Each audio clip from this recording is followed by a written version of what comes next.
So I don't know when this review is going to come out, but Thursday night when I saw this, I saw two unknown films, In Whose Name and Afterburn. I was like, Afterburn? What is this? And the poster's like, Dave Bautista? Samuel Jackson? When did they film this?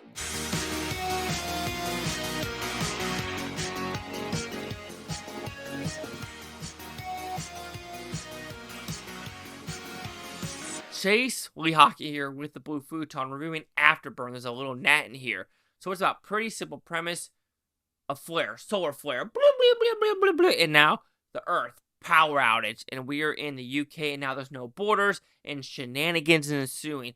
But Samuel Jackson is the king of England, and they need Dave Bautista, who's really good at finding stuff to get the Mona Lisa, which is in France. However, is it really the Mona Lisa, or is Samuel Jackson having Dave Bautista grab something completely different?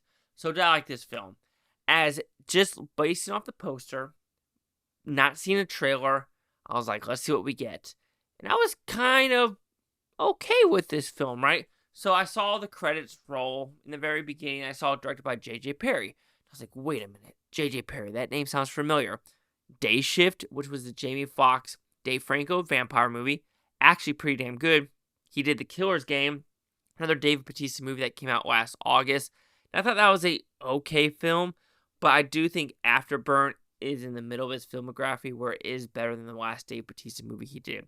So the positives, it was a shiny, fun action film, right? So every time there was action on screen, it was pretty damn good. Everything in frame, and just fun to watch. And it was also pretty bloody too. Like, there was some shots where it's like, yeah, that gunshot would do that much damage. So finally, for showing some of that, arms coming off, blood spatter, faces coming off, knife wounds, things like that. So I'm like, okay, not bad. There are some true explosions in this movie, especially one at a church and other locations. We're like, okay, cool. We're not leaning to the CGI realm because with The Killer's Game, for me, there's a lot of CGI blood and explosions in that one. And while, Afterburn does have a decent amount of CGI, blood, and explosions, it wasn't as bad as The Killer's Game.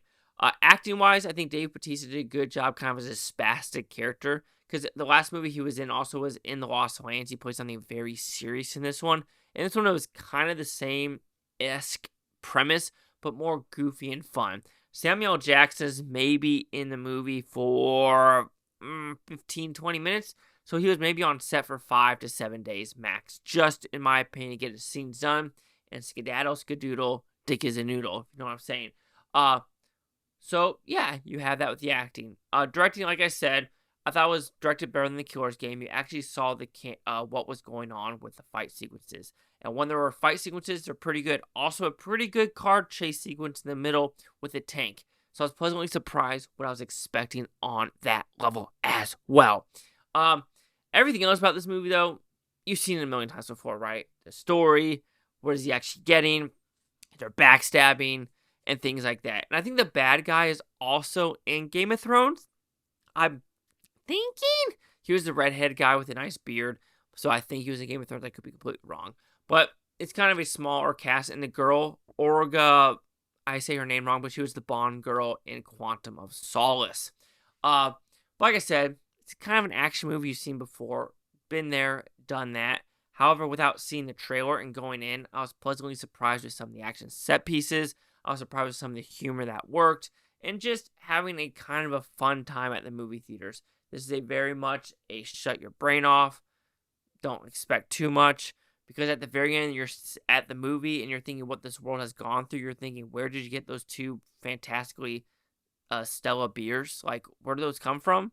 If the world's in shit, like, where'd you get those beers? And they're that good a shape? Like, what are we doing here? But yeah, seen it a million times before. But if you want something to put on the background at home, or if you're like, I don't know if I want to watch anything serious in the movie theater, I kind of just want to watch some silly action, Afterburn can fill that void.